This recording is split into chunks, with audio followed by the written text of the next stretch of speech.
Ang kalye ng Mendiola ay isang maikling kalsada sa Manila. Pinangalanan nito after Enrique Mendiola na isang educator, author ng textbook at miyembro ng First Board of Regents sa University of the Philippines. Ang nasabing kalye ay malapit sa Malacañang Palace, kaya naman kalimitan itong nagiging lugar ng mga demonstrasyon at ang ilan pa nga ay nagiging bloody. Ang Mendiola Street ay nagsisimula sa intersection ng Legarda Street at Claro M. Recto Avenue at nagtatapos naman sa Jose Laurel Street na nasa labas ng Malacañang Palace. At para maprotektahan ang Malacañang Palace, ang bahagi ng Mendiola Street na nagsisimula sa Sentinel Gate sa harap ng College of the Holy Spirit at La Conciliación College, Manila ay isinara sa mga sasakyan. Marami ng mga demonstrasyon ang naganap sa Mendiola at naging piping saksi ito sa kamatayan ng maraming demonstrador. Isa sa mga pinag-usapan ay ang nangyaring Mendiola Massacre noong panahon ni former President Corazon Aquino dahil sa kawalan ng aksyon ng gobyerno sa reforma ng lupa. Samahan niyo po akong balikan ang nangyaring Mendiola Massacre noong 1987 na kumitil ng 13 magsasaka dahil sa naging madugong dispersal. Bago ko po simulan ang ating story, sa mga bago po sa channel ko, please hit the subscribe button at pakipindot na rin po ang ating notification bell para ma-notify kayo sa mga bago nating upload na videos. January 15, 1987, ang mga miyembro ng kilusang magbubukid ng Pilipinas ay nagtungo sa Ministry of Agrarian Reform na ngayon ay Department of Agrarian Reform sa Diliman, Quezon City. Ang grupo ay nagpresenta ng kanilang mga problema at demands. Isa na nga dito ay ang paghingi nila ng isang totoong reforma sa lupa.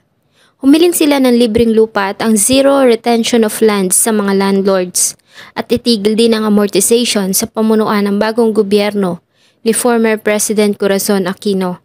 Ngunit hindi nila nakausap ang head ng nasabing tanggapan dahil sa wala ito at sinabihan sila na kakausapin sa mga susunod na araw. January 20, 1987 ay may isang pag-uusap na nabuo sa pagitan ng mga magsasaka na nirepresenta ni Jaime Tadeo at sa panig naman ng government ay si Agrarian Reform Minister Hejerson Alvarez, kung saan ay nangako ito na ipaparating ang problema sa presidente sa gaganaping cabinet meeting. January 21, 1987 ay bumarikada ang mga magsasaka sa tanggapan ng Ministry of Agrarian Reform para pigilan ang mga empleyado nito na pumasok sa loob ng premises dahil nga sa tila walang aksyon na ginagawa para sa kanilang hinaing. Sa naganap na pag-uusap ay muling pinakiusapan ni Alvarez si Tadeo na maghintay ng balita mula sa Pangulo tungkol pa rin sa mga reforma sa lupa. Pinakiusapan din sila nito na alisin ang barikada para makapasok ang mga manggagawa at magawa nila ang kanilang mga tungkulin sa tanggapan.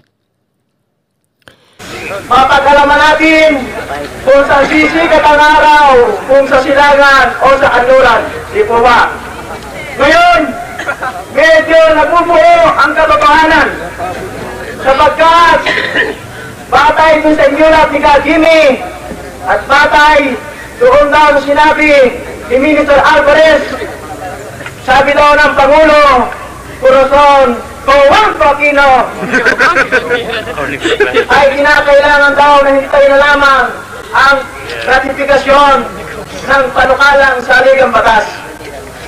Ibig sabihin nito, mga kasama, malinaw na kinakaladkad ang ating minimum programa sa mga limitasyon at sa mga butas ng bagong panukalang saligang batas. Ipinakikita nito na ibig sabihin ay hindi makaka-aksyon ang Pangulo, gayon na ang Minister of Agrarian Reform hanggat hindi na-ratify ang panukalang saligang batas. Kaya marahil nakikita natin ang katumtakan at pangangailangan na hindi na dapat lamang na hindi tayo dito maghintay bukas ng kasagutan doon sa ating mga kahilingan. Kung kinakailangan, magmamarcha tayo patungo sa Malacañang para marinig natin personal sa Pangulo Corazon Aquino ang kanyang kasagutan sa ating mga kahilingan. January 22, 1987 ay nagdesisyon ang grupo na magmarcha papunta sa Malacañang Palace para personal na ihain kay former President Corazon Aquino ang kanilang mga hinaing. At nagsimula na ngang magmarcha ang mga magsasaka ng ganap na alas 10 ng umaga mula sa Quezon Memorial Circle, kung saan ang grupo ay sinamahan ng iba pang mga militanteng grupo tulad ng Kilusang Mayo 1, Bagong Alyansang Makabayan, League of Filipino Students at Kongreso ng Pagkakaisa ng Maralitang Lungsod.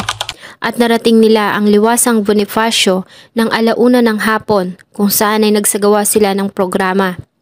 Nag-aaring uri, nasusunod ang Roma, si Nero naman ay tumutugtog ng lira, habang nagugutom ang sampayalang Pilipino. Ang ating presidente naglalako ng isang matang linlang na sa aligang batas. Enero 15, nagsagawa ng pagkilos ang kilusang magbubukli ng Pilipinas. 4 na beses ko na silang personal na hinaharap at inaalam ko kalang problema. Napakasinungaling na minister at ubod pa ng tanga. Ang ating pong presidente ay nakakaawa. Nung People's Power, inakyat siya ng lakas ng mamamayan, ang US nakasuporta kay Marcos. Nung mananalo na talagang makikita si Cory, sumuporta kay Enrique Ramos, ang US.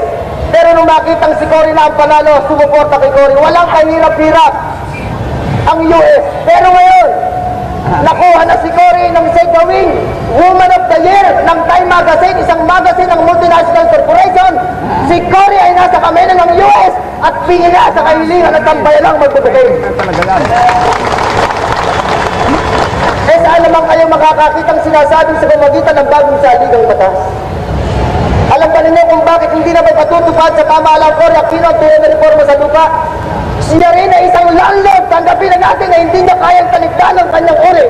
Isa siyang Panginoong may lupa. At ang ating Pangulo ngayon ay napaliligiran na ng landlord, big businessman and comprador, nakakalimutan na niya ang taong nag-akit sa kanya.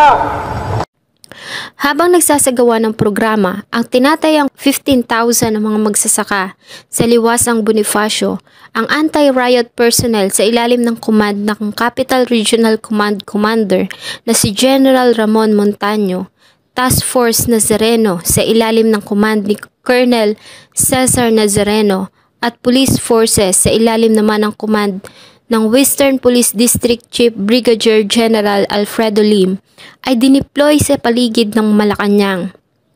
Nasa unahan ng Civil Disturbance Control Units na binubuo ng mga kapulisan galing sa Western Police District.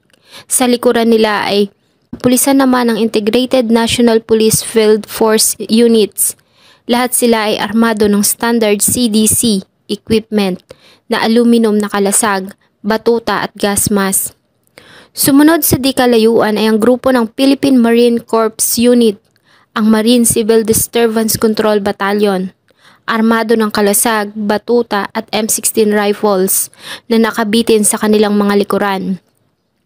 Sa likuran nila ay may 4 na 6x6 army trucks na nakaharang sa Mendiola Street, 2 water cannons, 8 fire trucks at 2 mobile dispersal teams equipped with tear gas delivery gear. Sa mga pagkakataong yon, ang ilan sa mga marchers ay pumasok sa eastern na bahagi ng post office building, kung saan ay binaklas nila ang mga steel bars na nakabakod sa garden doon, at muli na nga nilang pinagpatuloy ang paglalakad papunta sa Malacañang. Nang ganap ng alas 4:30 ng hapon, ay narating nila ang CM Recto Avenue, kung saan ay sinubukan nilang pasukin ang barikada ng mga kapulisan sa unahang linya. Nang magawang ma-penetrate ng mga manggagawa ang barikada ng kapulisan, ay nagsimula ng magkaroon ng tensyon. Maya-maya pa, ay may narinig silang sumabog, kasunod nito ang sunod-sunod na patuhan ng mga bato, bote, steel bars, kahoy at mga tubo mula sa mga manggagawa. Lumaban naman ang kapulisan gamit ang kanilang kalasag at pamalo. Maya-maya pa ay nagsimula ng umalingaw-ngaw ang putok ng mga baril sa paligid na agad na nagpabuwag sa mga manggagawa at umatras sila sa CM Recto Avenue, ngunit nagpatuloy pa din ang putok ng baril na nagmumula sa government forces. Matapos ang putukan, 2 mobile dispersal teams na pinamunuan ni Lieutenant Romeo Paquinto at Lieutenant Laong Laan Gossi ang mabilis na nagtungo sa Ligarda Street at nagpaula ng tear gas sa mga natitirang rallyista na naiwan sa vicinity ng Mindiola. Matapos na mabuwag ang grupo, ang 2 mobile dispersal teams kasama ang 2 West Police District Mobile ay nagtungo sa Liwasang Bonifacio sa utos ni General Montaño para buwagin ang mga rallyista na nakita nilang nag-assembled sa area. Ang nasabing mga mobile dispersal teams ay inassist ng ilang mga kapulisan mula sa West Police District na nakasuot ng civilian na mga damit at may mga nakataling puting tela sa kanilang mga ulo. Lahat ay armado ng mga mahahabang baril.